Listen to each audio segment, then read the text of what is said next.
Ben ritrovati cari amici con gli appuntamenti con il nostro caffè. Spero che abbiate preparato la vostra tazza. Oggi è una giornata molto particolare. Oggi è il 45° anniversario della strage di Ustica, uno dei misteri dimenticati, uno dei misteri che andrebbero sempre più approfonditi, e ne parliamo con un grande amico del nostro canale, l'avvocato Daniele Osnato. Benvenuto, anzi bentornato, grazie di essere ancora con noi. Io partirei da una recente novità, perché è una notizia di poche settimane fa, è il cosiddetto super testimone che avrebbe rivelato agli inquirenti la questione della battaglia aerea su Ustica. Cosa possiamo dire su questo? No, in realtà la novità è l'archiviazione, la richiesta di archiviazione che hanno fatto i PM romani, che nel 2008 avevano riaperto un'indagine sulla strage di Ustica, e sono, credo, 16 anni, 17 anni di indagine. Adesso abbiamo la discovery di questi atti, sono ancora, come dire, al GUP, andranno al GUP a novembre per la conferma dell'archiviazione, e queste indagini che durano per 18 anni sono lente perché hanno dovuto fare i conti con le risposte. E cosa hanno fatto i pubblici ministeri? Partono dalle dichiarazioni di Cossiga. Voi ricordate che nel 2008 Cossiga decise di raccontò che erano stati i francesi che avevano utilizzato un certo tipo di missile, e poi praticamente i pubblici ministeri allora aprono questa indagine per sondare sui francesi. Perché i francesi? Perché in realtà fino allora nessuno aveva parlato dei francesi. Dove erano i francesi? Cosa facevano i francesi? Dove erano le due portaerei francesi, che sono la Clemenceau e la Foch? Ricordate l'ultimo incontro? Io vi parlavo della Clemenceau, non era chiaro dove fosse, nel porto di Tolone, se c'era anche la portaerei Foch. Sono state tutte indagini che hanno voluto approfondire questo aspetto. I pubblici ministeri hanno fatto le rogatorie come da rito, no? Hanno fatto rogatorie alla NATO, hanno fatto le rogatorie agli Stati Uniti, hanno fatto le rogatorie alla Francia. Le risposte sono sempre state, come al solito, lentissime, enormemente lente. Sono passati anni e poi sono state inconcludenti. La Francia ha risposto, per esempio, alla domanda chi c'era a Solenzara la sera del 27 giugno del 1980, e la Francia ha risposto non mi ricordo, non lo so, cerca su Google, forse troverai qualche indirizzo. E allora i pubblici ministeri hanno chiesto di poter andare in Francia, lo hanno fatto, si sono fatti autorizzare, hanno trovato qualcuno degli indirizzi telefonici, li hanno sentiti. Che cosa era successo a Solenzara? Vi ricordo che Solenzara è una base militare francese, è in Corsica, e nelle prime indagini fino ai processi penali questa situazione era rimasta molto, come dire, marginale. Sì, avevamo delle testimonianze, Niccolò Bozzo, come altri testimoni, che ci avevano detto: ma rispetto a quello che ci indica la Francia nelle rogatorie, che alle 17 di sera Solenzara era chiusa, il 19 dell'Italia esploderà alle 9 di sera, rispetto a questo Solenzara alle 17 era chiusa. E allora i pubblici ministeri hanno sentito tutta una serie di avieri che erano in servizio in quel mese di giugno del lontano 1988 a Solenzara, e questi ovviamente non è che avessero molta memoria del fatto che giusto il 27 giugno c'erano esercitazioni oltre le 17, però hanno risposto in maniera molto chiara che in realtà le esercitazioni si facevano, e si facevano anche serali, e non era una cosa normale che alle 17 Solenzara fosse chiuso. Questi avieri hanno raccontato anche della presenza molto frequentata del Belgio a Solenzara, e quindi i pubblici ministeri hanno fatto una rogatoria ai belgi, e il Belgio ha risposto con la solita risposta che io, se vi ricordate, vi avevo già anticipato nella nostra ultima conversazione: non abbiamo informazioni da dare perché la questione è sottoposta a segreto militare. Poi bisognerebbe anche capire perché un segreto militare se non hai fatto esercitazione, se non è successo niente, ma un segreto militare suona tanto di guerra militare, di guerra aerea, no? Allora i pubblici ministeri, nella lettura di queste 450 pagine, cercano un po' dovunque, sbattono a destra, a sinistra, se sentono qualche altro componente dell'aviazione italiana o internazionale, e sentono dei testimoni che sostanzialmente riferiscono e confermano che, per quanto gli risulta, la sera del 27 giugno del 1980 c'era un'esercitazione NATO a cui partecipavano anche i francesi, e a questa esercitazione NATO è durata oltre la mattina del 27 giugno del 1980 e partecipava una portaerei francese che non era la Clemenceau ma era la Foch, e così i pubblici ministeri hanno cercato di guardarsi intorno, perché se c'è la Foch, c'è un'esercitazione militare, ci sono aerei NATO in volo e c'è l'abbattimento di un DC-9 civile, allora questa è un'operazione di guerra, è un intercettamento militare, e così hanno sentito tanti altri testimoni, tra cui per esempio vi cito una hostess dell'Alitalia che precedentemente, vi devo confessare, avevo già sentito io a indagini difensive, e che descrive che lei il 26 giugno, andando a Palermo, da Bologna a Palermo, aveva visto una nave grande e con tante altre navi vicine. Esercitazione mai segnalata, mai comunicata. Voi sapete che quando ci sono le esercitazioni militari ci sono i cosiddetti NOTAM, no? Sono le notifiche delle esercitazioni. Io ricordo che quando la sentii io mi feci disegnare, perché mi raccontò che questa grande nave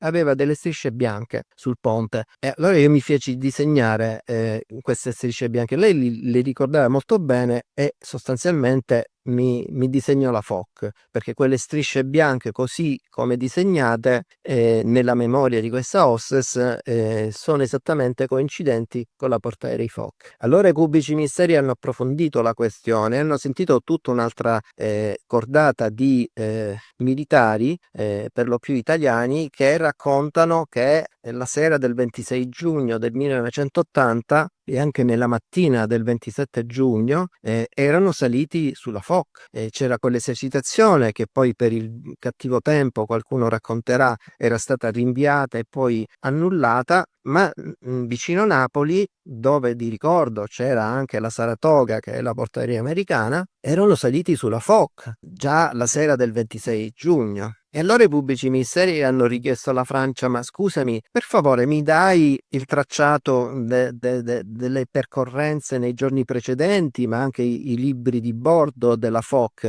perché tu mi dici che la Foch già il 26 mattina era a Tolone insieme alla Clemenceau, dammi questi registri di bordo così io ricostruisco i movimenti di questa portaerei. Ma stranamente la Francia non li ha consegnati. E allora cosa esce fuori?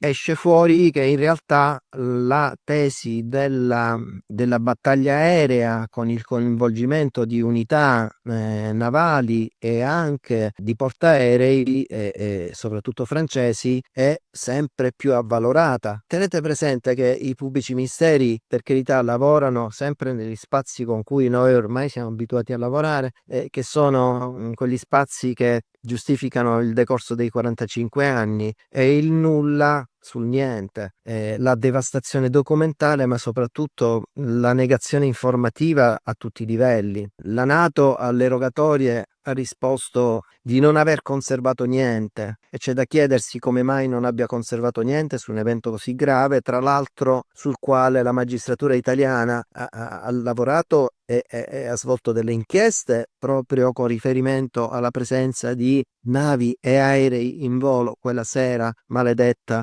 di riferibilità NATO. Eppure la NATO non conserva niente. Gli Stati Uniti, come al solito, in maniera rutinaria, ti rispondono: abbiamo già partecipato, abbiamo già sempre detto quello che sapevamo, tutto il resto che noi possiamo sapere, siccome riguarda altri stati, non lo possiamo riferire. La Francia non ha neanche più gli indirizzi o i nominativi dei propri avieri, e questo è il contesto in cui in 18 anni il pubblico ministero Amelio e la dottoressa Monteleone hanno continuato a rimbalzare nei muri di gomma, e ci descrive questa richiesta di archiviazione come dire, questa tristissima e forse angosciante ricerca della verità, che poi non è una verità, voi lo sapete bene, che può riguardare due pubblici ministeri, ma è la verità della storia d'Italia, è un pezzo della storia d'Italia, perché sono morti 81 cittadini italiani, e questo, per carità, contrariamente a quello che si può immaginare, ci sconforta ancora di più, però ci fa da leva per pensare a nuove soluzioni, a nuove piste di indagine, a nuove attività anche di investigazione, come dire, di natura collaterale che possano fare incrociare i dati. Voglio anche dirvi un'altra novità. Quest'anno è un anno che è pieno di novità sulla questione di Ustica, perché ne abbiamo due: la chiusura delle indagini, dove in realtà i pubblici ministeri sentono delle persone informate sui fatti che racconteranno di avere l'assoluta certezza che ci furono dei voli di natura militare, che furono coinvolti, che fu una guerra aereo-militare, e questo è scritto, E poi però voi sapete che noi abbiamo la direttiva Renzi, che ha obbligato vari ministeri a versare all'Archivio di Stato tutta una serie di informazioni già coperte da segreto di Stato. Funziona malissimo, perché in realtà, come vi dicevo, l'ultimo incontro è un po' come chiedere al ladro: dammi le prove del fatto che sei tu che hai rubato e io così ti arresto. E quindi i ministeri filtrano tantissimo, ma soprattutto con lo schermo della burocrazia, dei tempi della burocrazia, rallentano tutto in maniera esasperante. Però quest'anno c'è stato un deposito apparentemente comune come altri, che però ha richiamato la nostra attenzione, perché in realtà, questo ve lo dico in assoluta esclusiva, essendo comunque stati come dire, resi pubblici i documenti, in realtà ci raccontano anche di un contesto operativo che in quel mese di giugno del 1980 era stato attuato nei siti radar militari. Voi sapete che la maggior parte delle cose che noi conosciamo in termini di analisi radaristica lo dobbiamo grazie ai due radar civili, che sono il Marconi e il Selenia, che ci hanno dato, seppur decriptati con i codici militari, che poi ci hanno consegnato dopo tanti anni, e essendo radar di controllo civile erano sì coperti da segreto militare, ma comunque erano radar civili. Dei radar militari abbiamo avuto davvero poco, cioè quel poco che i giudici durante le svariate indagini sono riusciti a ottenere sono pezzi tagliati. Voi pensate che di Poggio Ballone noi abbiamo, guarda caso, non abbiamo le bobine delle registrazioni, ma è scampato, insomma, la devastazione documentale, una stampa, e in questa stampa, guarda caso, ci sono dei tagli qualche secondo prima dell'esplosione del DC-9 e qualche secondo dopo, come se fosse stato fatto un collage. Questo tecnicamente non si giustifica, perché un radar, anche se non rileva oggetti in cielo, continua a registrare, quindi la stampa dovrebbe essere continuativa. E in realtà ci sono dei tagli, un po' come se fossero stati manipolati, rimaneggiati, riguardati, e questa è la storia di Ustica in generale, per tutto quello che ci è stato consegnato. Però in realtà questa desecretazione recentemente versata all'Archivio di Stato ci dà un'indicazione. Qualche mese prima, io qua devo fare un po' il tecnico, forse non tanto avvocato, voi sapete che negli anni '80 i siti radar militari, gli addetti di questi siti, avevano l'obbligo di identificazione dei voli identificati e non. Gli attribuivano dei codici e soprattutto avevano come incarico quello di identificare le tracce zombie. Le tracce zombie sono gli aerei che non hanno il transponder acceso e quindi non hanno quel segnale radar che racconta ai siti radar militari e civili: mi chiamo Daniele Osnato, vengo dalla Sicilia e vado in questo posto. Gli aerei a transponder spento si chiamano zombie, perché spegnendo questo segnale radar sostanzialmente non vogliono essere identificati e non si vuol far sapere da dove vengono e dove vanno. Un paio di mesi prima dell'incidente di Ustica c'era stata una direttiva NATO che aveva imposto a tutti i controllori di non identificare gli zombie. La mancata, si dice in termini tecnico, inizializzazione. La mancata inizializzazione da parte del radarista, che nello schermo video vedeva quella traccia,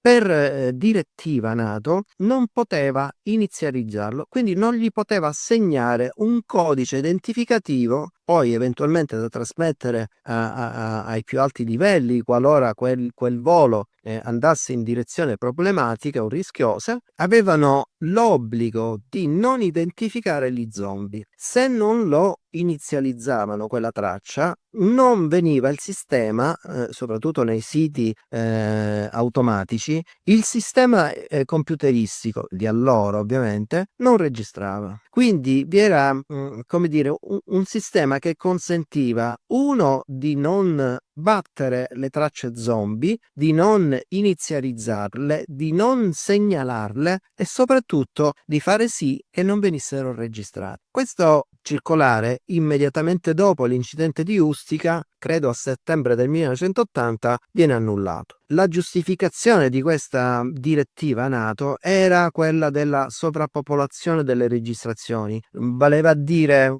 siccome lavoriamo con le bobine di registrazione, stiamo consumando troppe bobine, ragazzi, qua bisogna risparmiare. E quindi in funzione del risparmio delle bobine si era deciso di non inizializzare tutti gli zombie. Questo vuol dire che noi abbiamo un buco di tutte le registrazioni che in quel periodo si sarebbero dovute fare, perché i controllori radar militari semplicemente si devono limitare a guardare lo schermo surreale, ma non a registrare le tracce. Questo perché ve lo dico e per me è molto importante, perché una delle prime linee difensive, ancor prima di accedere ai siti radar, ancor prima di ottenere quello che è rimasto molto epurato delle registrazioni radar di 7 postazioni radar militari quando iniziarono le indagini subito dopo il disastro, in realtà quello che fu detto, ma tanto non troverete niente perché non ci sono registrazioni. E adesso, dopo 45 anni, noi capiamo perché ci si disse tanto non troverete niente, perché le registrazioni dei voli zombie non ci sono, perché evidentemente, voglio pensare male, ogni tanto penso male anch'io, evidentemente chi dava questo tipo di informazioni senza ancora aver guardato o aver controllato quelle registrazioni radar, evidentemente già sapeva che c'era quella circolare che imponeva agli avieri e ai radaristi di non inizializzare le tracce zombie. Ecco perché poi ogni tanto ti fa incazzare, scusate il termine, ti fa incazzare quando i comunicati, i proclami, le continue affermazioni, anche adesso, continuano a sostenere, sul basso Mar Tirreno ci sono pochissime tracce radar e non avete niente su cui lavorare. E certo che non abbiamo niente, perché niente doveva essere registrato. Io veramente, leggendo queste informative, mi sono chiesto ma perché, qual era la ragione, il risparmio delle bobine di registrazione? Ma la NATO ai tempi e soprattutto l'Italia erano fiumi di miliardi. Voi vi ricordate che l'Italia era la portaerei della NATO al centro del Mediterraneo e quindi perché fare il risparmio sulle bobine? Perché questa direttiva poi annullata e mai più reiterata? Perché in quel periodo non si doveva registrare. Sì, è vero, noi sappiamo che c'erano voli libici che attraversavano soprattutto il Basso Ionio, sappiamo che c'erano dei movimenti spesso non autorizzati e guarda caso, perché voi sapete che l'incidente di Ustica avviene sul punto Condor, no? Se adesso voi andate a guardare le cartine aeronautiche non lo troverete il punto Condor, perché immediatamente dopo il disastro di Ustica gli cambiarono il nome, gli misero un bellissimo nome, adesso si chiama il punto Doras. Ma perché il punto Condor? Perché vi dissi a suo tempo, ma ritengo opportuno ripeterlo, il punto Condor era un punto che poi noi scopriremo dopo tanti anni, era l'Ambra 13, che era l'aerovia civile che era intersecata dalla Delta Whisky 12, che è un'aerovia militare operativa, spesso utilizzata dai francesi. E allora su questo argomento e soprattutto sulla pericolosità di questo punto Condor e sul motivo per cui avesse il nome di un avvoltoio, i pubblici ministeri hanno pensato anche di indagare e hanno scoperto che nel 1980 32 quasi collisioni erano accadute nel punto Condor.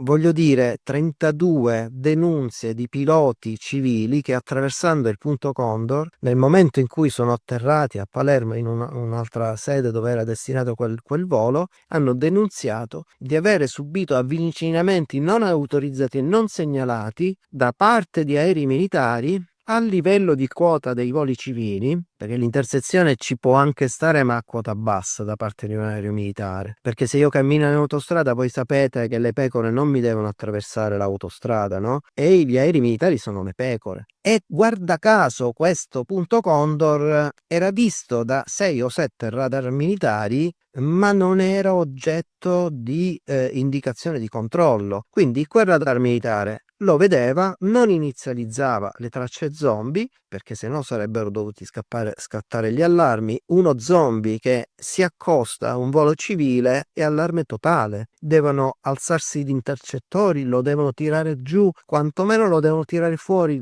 dall'aerovia civile, no? Tutto questo non voleva essere visto, tutto questo era premeditatamente nascosto da chi si occupava della gestione del sistema NEGE in Italia e quindi del controllo dei voli civili, e guarda caso il punto Condor era un punto di intersezione conosciutissimo, noto agli ambienti militari di controllo e ahimè con 32 situazioni di grave pericolo già denunciate, perché poi la denuncia che viene fatta in sede di atterraggio si trasferisce. Io vi ricordo sempre che i voli civili erano voli civili ma sotto il controllo e l'assistenza del Ministero della Difesa, quindi militare, quindi arrivavano gerarchicamente sopra questo tipo di informazioni, ma nessuno faceva niente, tutti quanti si girano dall'altro lato. Il punto Condor era il punto oscuro, il buco nero della sicurezza dei voli civili in Italia,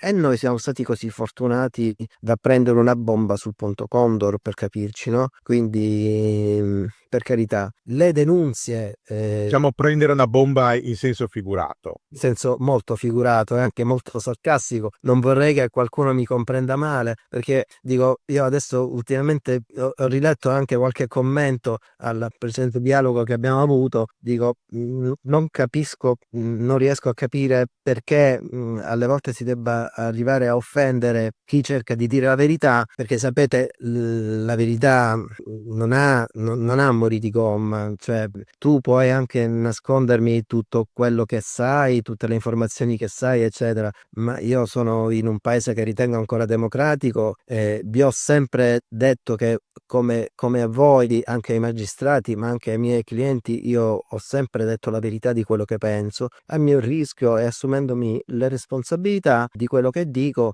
ma dico sempre la verità. Se io ho qualcosa per cui mi permane qualche dubbio, lo dico, perché non è che per forza tu devi avere una verità ed essere sempre nel giusto. Qualche dubbio rimane e suscita di dubbi, noi ne abbiamo tantissimi. Quello che è certo però lo diciamo, quello che scopriamo lo diciamo e lo rendiamo pubblico. Io penso che non solo le 81 famiglie che hanno perso i loro cari abbiano diritto a conoscere la verità, io penso che un'intera Italia abbia diritto a conoscere le verità delle stragi anche di Stato, ma non solo di Ustica, no? Ma la verità, ahimè, purtroppo poi si bleffa tra verità vera e verità giudiziaria. In realtà ci sono dei fatti che se avvengono non si possono distorcere. Sono quelli che sono e vanno raccontati ed è quello che faccio io, ma non lo faccio con voi. Noi quando abbiamo fatto i processi civili, adesso complessivamente sono 36 sentenze, di cui molte collegiali, quindi capite bene almeno un centinaio di magistrati civili. Noi non abbiamo mai fatto una difesa furbetta come qualcuno ha voluto immaginare. Noi non abbiamo mai approfittato di carenze difensive dei ministeri che avevamo contro, dell'avvocatura. Queste sono veramente fandonie, questo non è vero. Io ricordo, ve lo voglio raccontare, che durante le mie discussioni nelle udienze civili, perché noi facevamo discussioni lunghissime che iniziano alle 9 di mattina e finivano alle 9 di sera, con la presenza dell'Avvocatura dello Stato di avvocati di grandissima altissima qualità, che si sono molto dignitosamente difesi nei limiti di quello che era a loro conoscenza. In realtà c'erano delle udienze dove anche i magistrati mi guardavano in maniera strana, dove io mi trasformavo in sostenitore della teoria della bomba.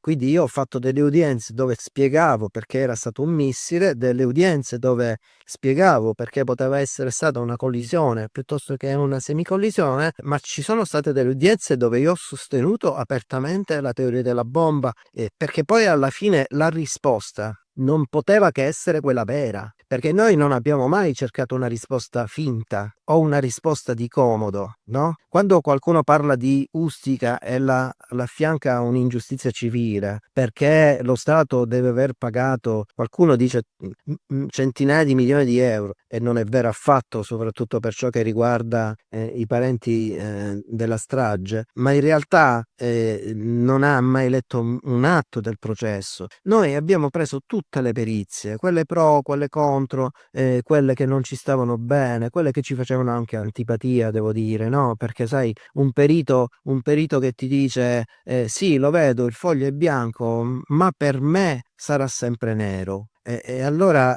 ho il perito che ti dice ok, io continuo a dire che è bomba, anche se vedo che il missile sbatte addosso a quell'aereo, ti continuerò a dire che è bomba. Allora, di fronte a queste situazioni non si tratta più di perizie, ma si tratta di prese di posizione di principio, se non altro, no? Certo non c'è comunque buona fede nel lavoro che fa un perito, che dovrebbe essere, come dire, al di sopra delle parti, perché è un tecnico, dovrebbe descrivere le questioni di natura tecnica senza imbrogliare i dati peritali. E allora noi comunque quelle perizie le abbiamo versate agli atti, i giudici civili le hanno controllate tutte, le hanno valutate, così come hanno valutato anche le altre perizie. Io ho fatto discussioni dove sostenevo la teoria della bomba, molti magistrati mi guardavano straniti dicendo questo è impazzito. No, io non sono impazzito, io faccio una domanda di verità. Io voglio sapere perché sono morte 81 persone. Chi mi deve dare la risposta? Sei tu. Io non ti devo dare una proposizione del mio pensiero. Io posso anche pensare che è stato un uccellino, ma me lo tengo per te, per me, perché io sono un avvocato, rappresento delle parti e ho bisogno di una verità giudiziaria che coincida con la verità dei fatti, perché non me ne faccio niente della verità giudiziaria falsata. Avrei benissimo potuto fare il furbetto, è il mio mestiere. Io un processo civile, dico per carità, so 40 anni che li faccio, io lo so fare, immagino di aver imparato quantomeno per anzianità, e allora deposito le prove che mi stanno comode e nascondo le prove che mi stanno scomode. Non è stato fatto questo nei processi civili. Quindi adesso io sento parlare di una sola sentenza civile, quando in realtà sono 36, sento parlare di circostanze che attesterebbero che tutti i documenti sono stati consegnati in possesso della magistratura. Non si può continuare a raccontare sta favola dopo 45 anni. Cioè, Ustica poi alla fine, noi magari siamo anche un po' rassegnati, io ve lo devo confessare, noi la verità su Ustica, neanche 18 anni di indagine di due validissimi, e devo dire anche non se ne abbiano a male sfortunatissimi magistrati che si sono trovati in mano questa patata bollente. È difficilissimo fare le domande e non ricevere le risposte e non poter imporre un obbligo di risposta, perché siamo in ambito internazionale, andiamo avanti per rogatorie, e quindi a quel punto che fai? Gli metti le manette allo Stato Francia perché non ti risponde, per falsa testimonianza o per depistaggio? È difficile, è difficile. Se mi concederete un attimo, vorrei fare anche l'avvocato oggi, vi vorrei anche parlare del depistaggio, del reato di depistaggio, se me lo consentirete, se ci sarà tempo ovviamente. Certamente, ci mancherebbe altro. Io tra l'altro stavo riflettendo su una cosa: queste omissioni, questi silenzi, questi ritardi a parte francese, di Solenzara abbiamo saputo tante incongruenze. La Foch non esiste più, perché i francesi nel 2000 l'hanno venduta al Brasile, il Brasile ha denunciato pericoli di incendio a bordo della Foch e alla fine l'ha affondata come nave bersaglio, e quindi sulla Foch non si possono più far perizie. Non sappiamo nulla di più, nemmeno quando si era detto magari è stata, perché è circolata anche questa ipotesi, è stata una manovra per colpire, per coprire un tentativo di colpire Gheddafi. Gheddafi è morto da 14 anni e non ne sappiamo più nulla. Perché si deve sempre mantenere questa tendenza, si è detto, a questo muro di gomma, a farsi rimbalzare le domande? Perché nessuno prende coraggio e dopo 45 anni non vuota il sacco? Manca forse la volontà?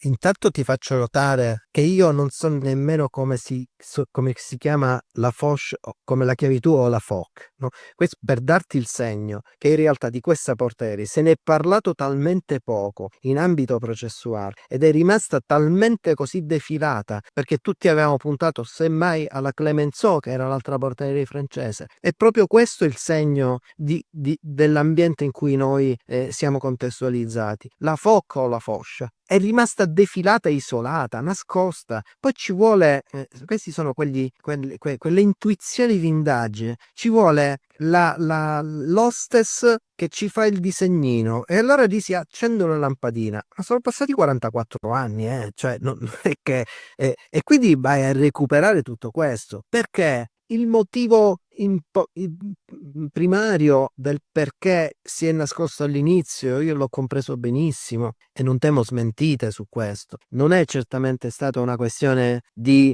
equilibri internazionali di sicurezza o quant'altro. È stato perché il nascondimento di determinate situazioni non nasce ad alti livelli di natura politica. I politici degli anni '80 hanno preferito mettere la questione sotto il tavolo e girarsi proprio dall'altro lato, hanno fatto finta di attendere i militari e la verità che avrebbero dato ai militari, e quindi quelli semmai sono stati vigliacchi. I militari hanno temuto per la propria carriera. Dico, basta andare su Wikipedia, chi è stato coinvolto in queste vicende e ha tenuto bene il segreto e ha fatto sì che le valigette partissero e arrivassero dichiaratamente piene di documenti e arrivassero poi vuote sui tavoli dei magistrati, ha fatto grandi carriere, no? Io adesso non voglio fare i nomi perché questi hanno le querele facili, hanno i contributi che insomma ottengono anche per fare le associazioni farlocche che sostengono la verità su Ustica, eccetera. Però dico, non che io mi preoccupi di questi personaggi, ma lo faccio a tutela vostra, attenzione, perché sapete bene che quando me li trovo davanti non ho problemi a dirgli quello che io penso di loro, con tutte le conseguenze che mi assumo ogni volta. Il dato è che la politica è stata vigliacca, molto vigliacca, tipicamente italiana degli anni '80, mentre i militari hanno cercato di salvaguardare i posti di lavoro. È chiaro che se tu sei responsabile di una rebellione civile e lì qualche pollaccione si scontra, dopo 32 segnalazioni di quasi collisioni o di vicinanze pericolosissime, poi quando ci scappano i morti dice che io qua mi licenziano. È questo il grilletto che ha fatto scattare un meccanismo di depistaggio che poi si è allargato a macchia d'olio nei confronti di tutti, dal bassodiere fino insomma a quello che quella sera aveva l'ordine di servizio di controllare, di guardare il punto ma non di controllarlo perché il regolamento glielo impediva, ma la sicurezza del volo è stata la ragione che ha portato in una condizione di autoprotezione il sistema, e poi si è allargato a macchia d'olio. Ora capite da soli che in realtà quando io devo depistare distruggendo la documentazione, quella documentazione non ce l'ho più, non la troverò più, e quindi di fatto lì resta un buco nero informativo o conoscitivo. Questo muro di gomma è fatto di mattoni che sono buchi neri informativi, perché in realtà ti rimbalza semplicemente perché tu cerchi e ti rimbalzano perché le informazioni non ci sono. Paradossalmente poi subiamo anche la beffa di colui che ti dice: beh, tu ora come fai a trovare questi tracciati radar se io già so prima che i tracciati radar non ci possono essere perché c'è la circolare NATO che mi dice non inizializzate le tracce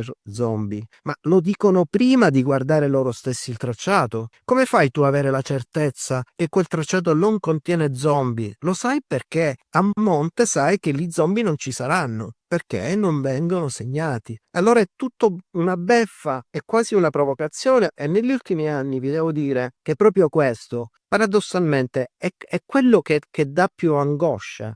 Cioè, è come nuotare in controcorrente, forse neanche più per un motivo, perché in realtà, con tutta franchezza, quello che dovevano fare è sparire. Se in 18 anni la Procura della Repubblica di Roma, con delle indagini, hanno anche fatto intercettazioni telefoniche, intercettazioni ambientali, per capire un attimo, di incrociare nei confronti dei soggetti più disparati, chiunque gli desse un input per loro era uno spunto di indagine. Quindi hanno fatto per 18 anni indagini a largo spettro, senza mai trovare nulla, tranne qualche dichiarazione di qualcuno che poi isolatamente trova il coraggio o quel punto di follia di dire: ma io c'ero e l'ho visto. No, a quel punto poi per qualche altro diventa troppo isolato, diventa troppo incredibile. Dice: scusami, tu c'eri e hai detto che è stata una guerra, ma c'ero anch'io e non l'ho vista la guerra. Sfido io. Tu hai tutto un interesse a dire che non c'è la guerra, e tu sei quello che hai fatto la carriera, lui no.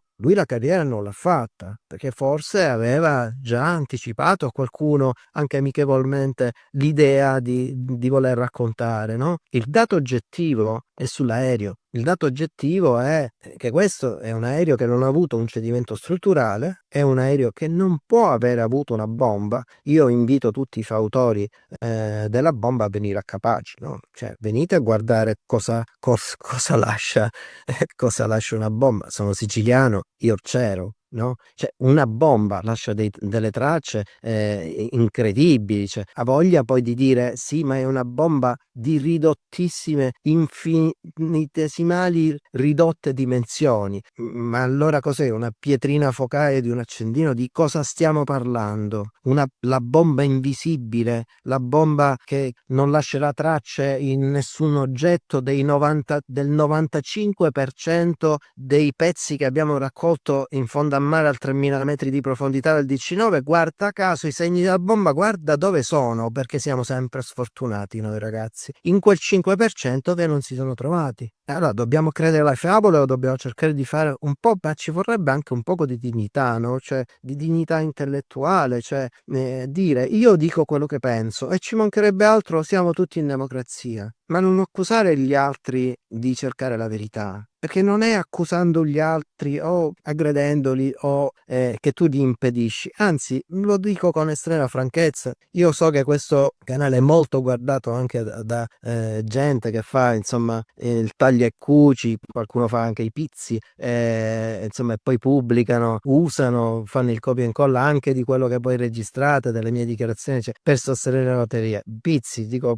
puoi essere tanto bravo nel fare insomma il taglia e cuci, però non è questa la sostanza. Ci vuole anche un po' di come dire, trasparenza intellettuale, di serenità, di valutazione. Io l'ho sempre detto, a me interessa la verità, non mi interessa una versione o un'altra. Dico, lascio le versioni ai tecnici, ai periti, alle persone serie, quelle che veramente approfondiscono gli aspetti seri, ma dico, non è per ottenere 40 visualizzazioni sul proprio canale YouTube che tu devi per forza attaccare in maniera così preconcetta determinati, per difendere una categoria che poi è indifendibile per quello che ha fatto, ma soprattutto per quello che non ha fatto e avrebbe dovuto fare. Allora, un conto sono le conseguenze giudiziarie, e i generali apici dei comandi di allora sono stati assolti perché insomma non c'è stata la prova che abbiano depistato, perché non si sono trovate le prove della loro conoscenza sui fatti che avrebbero dovuto trasmettere agli APC. Ma un altro conto è poi non avere, come dire,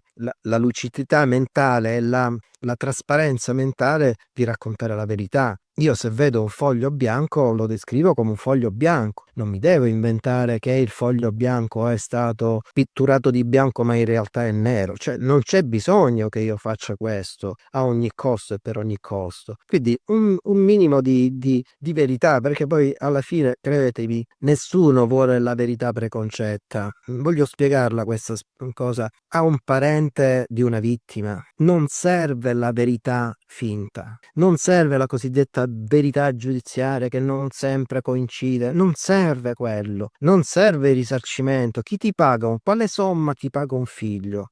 A Giovannino che viaggiava solo a 8 anni in quell'aereo insieme alla sorellina. Ma quale tipo di risarcimento economico potrà mai tacitare gli animi del papà e della mamma? Quale somma? Per quale ragione? Quale verità potrà mai dare serenità e pace dopo 45 anni? Nessuna. Forse un minimo di soddisfazione prima di morire, e allora è sapere perché. Perché è morto Giovannino, no? Basterebbe dare questa verità. Io ho sempre pensato, e nel mio immaginario sono convinto di questo, che quelle 81 persone e quei 12 bambini non sono ancora morti. Io penso e sono assolutamente convinto, e di questo mi faccio forza, che ancora volano, sono lì in volo a 7000 metri. Loro potranno morire e gli si restituirà la dignità della morte soltanto nel momento in cui avremo una verità vera, non una verità costruita, non una verità illogica piuttosto che di convenienza. Non serve questo e non serve più. Anche l'82esima vittima, che voi sapete essere l'aeronautica militare, che è un corpo che io devo dirvi le ultime richieste di accesso con la trasparenza della pubblica amministrazione, mi sono trovato ufficiali che erano assolutamente dalla nostra parte, collaborativi al massimo, ma dico, siamo stati seduti allo stesso tavolo con una trasparenza e uno spirito collaborativo enorme. Loro sono quelli che sono le vittime. Rosario Priore, che è il giudice che si è occupato delle indagini, è quello che dichiara che l'aeronautica militare è stata l'82esima vittima. Non si meritava il comportamento di quei pochi che hanno fatto lo scambio con le convenienze di carriera rispetto, hanno svenduto la verità di questo drammaticissimo evento. È di questo che parliamo. Dico, adesso noi siamo in una fase di grande rassegnazione, perché se per 18 anni nemmeno una procura della Repubblica, che ha indagato a largo spettro, facendo richieste, ma che vi posso dire, rogatorie anche alla Germania, perché forse la Germania avrebbe potuto sapere. È vero, sono passati 45 anni, 40 anni o forse anche meno nel momento in cui è stata fatta ma è possibile che nessuno non abbia conservato nulla? Cioè, un evento così grave, è possibile che nessuno non abbia più nulla da dire? Gli unici che dicono qualcosa velatamente sono gli americani, gli Stati Uniti. Dicono: noi quello che vi possiamo dire ve lo diciamo, altro non ve lo possiamo dire perché sono posti a rischio equilibri di rapporti internazionali. Tradotto in italiano vuol dire: quell'altro che non ti do riguarda un altro stato e io non te lo do. E allora tu devi cercare di leggere sempre tra le righe, tra le intenzioni, tra le motivazioni apparenti. Cerchi di leggere e di interpretare. Quando il Belgio ti dice è questione militare, è un segreto militare, non ti dico niente, e cerchi di capire, che poi è facile capire, perché se è un segreto militare riguarda un'azione militare. E guardate che tra Ponza e Ustica, a 7000 metri in cielo, in alto, mentre volava un aereo, che altro tipo di questione militare ci può essere se non degli aerei militari e uno scontro militare in tempo di pace a 7000 metri? Che altro tipo di questione ci può essere? Non posso pensare al fuciletto del soldatino che fa la guerra per terra. È chiaro che a 7000 metri di altezza non può che esserci un aereo coinvolto, se è segreto militare, ed è un aereo militare. Ecco, tra l'altro si parlava dell'82esima vittima. Io, anche se improprio, aggiungerei l'83esima. Circa 2 anni fa ci ha lasciato Andrea Purgatori, che per me era un collega prima di tutto, ed è stato uno dei primi ad avere il coraggio di scrivere innanzitutto qualcosa su Ustica, a sollevare le questioni su Ustica, quando tutti preferivano la pappa pronta che arrivava dai ministeri, che arrivavano le veline, arrivavano i comunicati stampa. Lui ha avuto la forza di indagare. Io mi domando a volte cosa Andrea Purgatori direbbe, scriverebbe di fronte a questa richiesta di archiviazione da parte dei PM. Me lo chiedo perché probabilmente lui non l'accetterebbe. Intanto devo dire, e questa è una cosa che non solo mi dispiace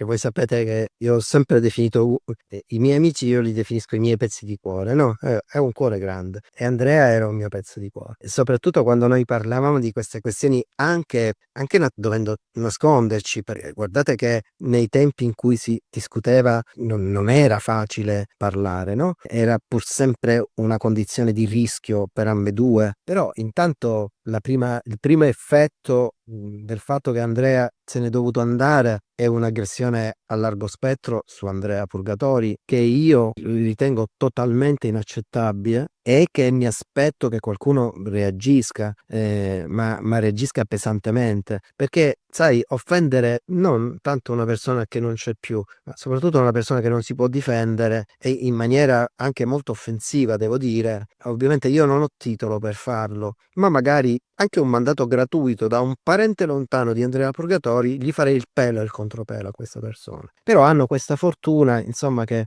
probabilmente nessuno mi può dare a me un input di questa ragione. Detto questo, perché questo è grave, ma è molto vigliacco aggredire Andrea Purgatori, che è stato una persona tra le pochissime che ha messo a rischio la sua vita, ha messo a grandissimo rischio la sua carriera e ha sempre detto la verità. E quindi gli si taccia di aver detto la verità. Ci sono pochi uomini coraggiosi che io ho conosciuto. Andrea era un uomo coraggioso. Chi in questo momento critica Andrea Purgatori solo quando è morto e non prima è un vigliacco ed è soltanto un vigliacco. Detto questo, Andrea aveva il coraggio del giornalista d'inchiesta e io che ho conosciuto tantissimi giornalisti devo dire che purtroppo non tutti sono giornalisti d'inchiesta, ma di Ustica io questo l'ho sempre detto, la metà delle cose che noi veramente sappiamo è grazie ai giornalisti. Ci sono stati degli ottimi giornalisti che hanno fatto delle inchieste, anche insieme in collaborazione con me.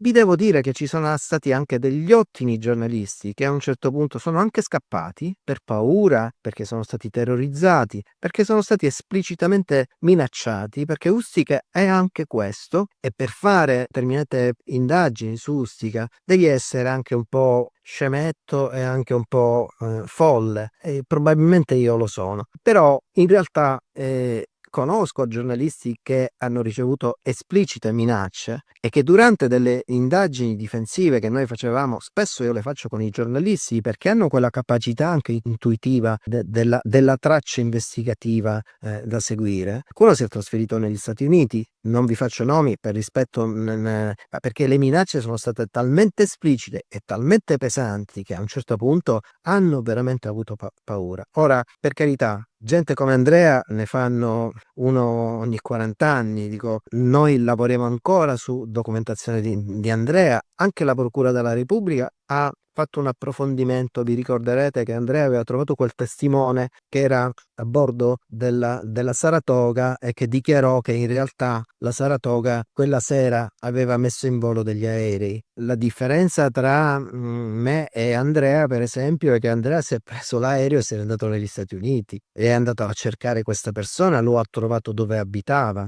La procura ha avuto grandissime difficoltà a trovare persino dove abitava, perché probabilmente non hanno i mezzi, ma non hanno neanche le intuizioni e probabilmente anche hanno altro da fare, no? Ma Andrea era fatto così, lui seguiva una pista e lui ti portava il testimone, lo faceva parlare e lo convinceva a parlare. Ecco perché noi poi alla fine la metà di quello che noi sappiamo lo dobbiamo ad Andrea Purgatori, ma perché era un giornalista d'inchiesta ed era una persona di animo puro. Cioè, io non ho mai sentito, lo devo dire in maniera pubblica, Andrea che mi raccontava qualcosa di forzatamente diverso. Sapete, spesso molti giornalisti dicono, sai, c'ho questa news, questa novità, questa cosa. Sì, è vero, c'è qualcosa che, insomma, è di contraddittorio in questo, ma quello di contraddittorio lo nascondo, lo metto da parte. No, Andrea non ha mai fatto questo. Andrea era chiaro, era trasparente, era molto sincero nelle sue valutazioni. Andrea aveva toccato il nervo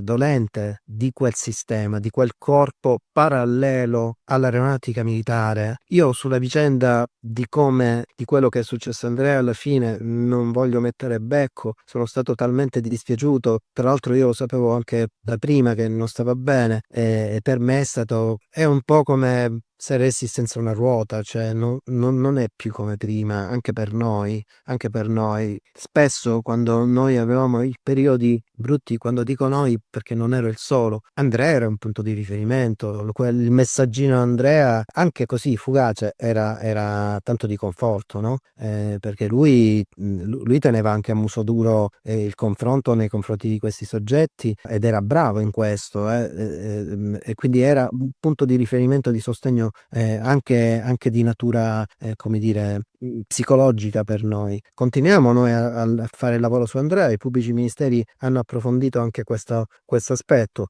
Certo, sarebbe stato bello che insieme a quel testimone che aveva trovato Andrea se ne fossero accompagnati qualche altro. È vero che la vicenda della Saratoga è una vicenda molto scura. Le dichiarazioni di Flatey, che era l'ammiraglio che comandava quella nave, sono sempre state molto contraddittorie, rinnegate nel tempo rispetto ad altre dichiarazioni, molto scura. Su questo non c'è mai stata chiarezza, cioè arrivare a dire che i sistemi radar della Saratoga fossero spenti per non disturbare le TV locali è veramente una presa in giro. Io non so come altro definirla, è una presa in giro questa, cioè non è possibile, siamo negli anni '80, siamo in piena guerra fredda, poi pensate che la Saratoga spegne i radar per non dare fastidio alle radio locali, cioè è soltanto una presa in giro, per non dire altro. Io non voglio mai diventare scurrile nei miei discorsi, ma basta, cioè ci nascondiamo dietro i ditini, nemmeno le dita, i ditini proprio, come diciamo dalle nostre parti.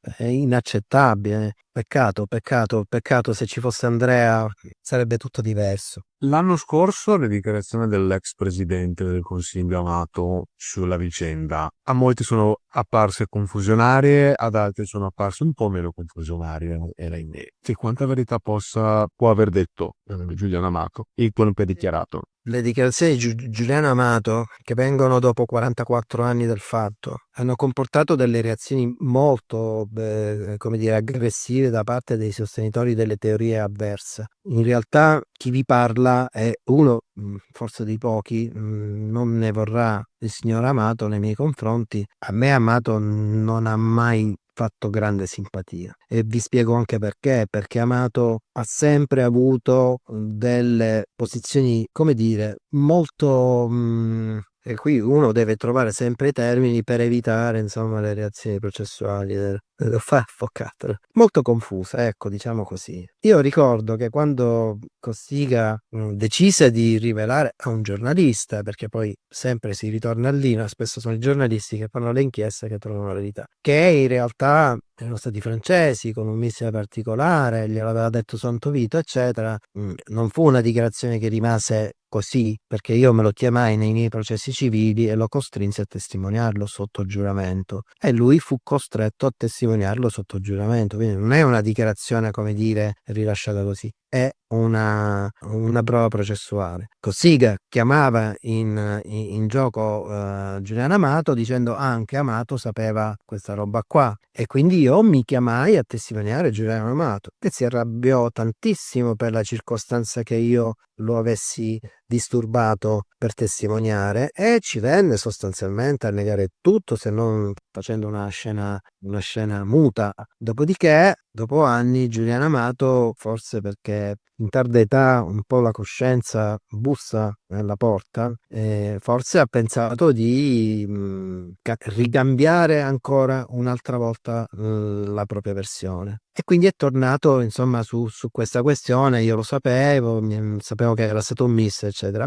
Io, con tutta franchezza, io sono difensore di parti civili, di persone che hanno perso parenti. A me un test che prima mi viene a dire di sì, poi mi viene a dire di no, poi mi nega tutto, poi si indispettisce perché deve perdere un'ora del suo tempo a fare una testimonianza come un normale cittadino, e poi decide di parlare con i giornalisti cambiando tutto. A me non è una persona che fa grande esempio, non me ne avrà Giuliano Amato, d'altronde io, insomma, non sono l'ultima persona che può parlare bene o male di altre persone, però processualmente io non lo colloco come un elemento significativo, anche perché sostanzialmente lui mi pare che abbia spiegato che in realtà ai tempi aveva rinnegato quello che aveva detto Cossiga perché aveva un conto personale da regolare con Cossiga. Ora, di fronte ai conti personali e a fronte delle esigenze di una verità processuale e 81 vittime, non mi pare che queste siano giustificazioni che si possano sostenere o comunque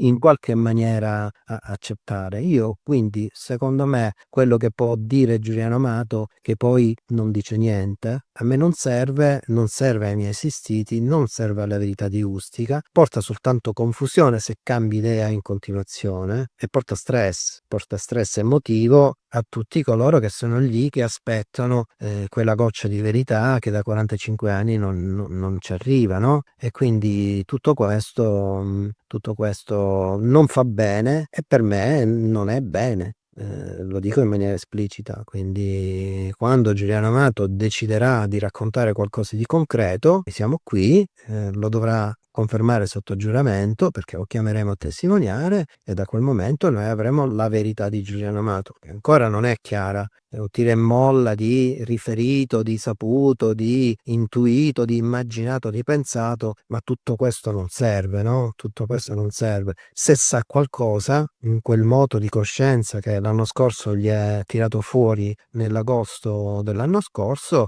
lo dica in maniera ufficiale, vada dai pubblici ministeri di Roma. Voi sapete che il reato di strage è imprescrittibile, quindi basta andare alla procura, chiedere di un pubblico ministero, si riapre l'indagine, si fanno le dichiarazioni, così come un normale cittadino, senza bisogno di andare alla stampa per fare questa roba qua.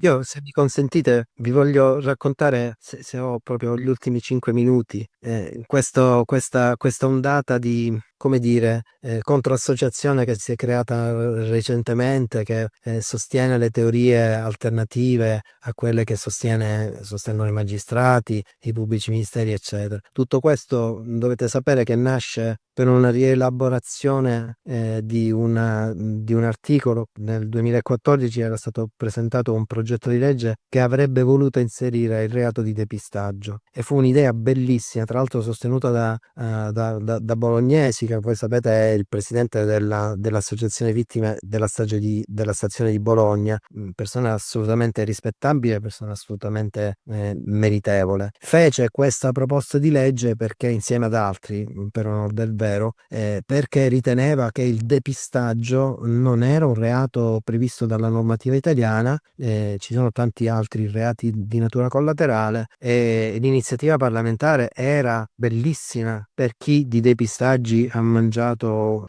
per anni, no? Come per esempio noi. E quindi io la seguì questo iter parlamentare. Strano è che a un certo punto la norma, l'articolo del 375 adesso, prevedeva che chiunque faccia depistaggio è punito con pene severe. Ma guarda caso, stranamente, a un certo punto in Commissione Giustizia al Senato ci fu l'intervento di un senatore, che non vi faccio il nome, che evitiamo, insomma. Questo senatore fece un intervento molto accalorato, esplicitamente disse: ma scusate, fatemi capire, se voi mettete questo questo vuol dire che io non posso più raccontare quello che voglio raccontare sulla strage di Ustica, e io vorrei raccontare delle cose che poi insomma non sono provate. E questa legge poi infatti immediatamente dopo fu modificata. Adesso, dopo quell'intervento, non è più il chiunque, ma solo il pubblico ufficiale. Questo vuol dire che il depistaggio lo può fare soltanto il poliziotto che svolge le indagini, se non il magistrato. È diventato un reato inutile perché in realtà voi capite bene che il poliziotto che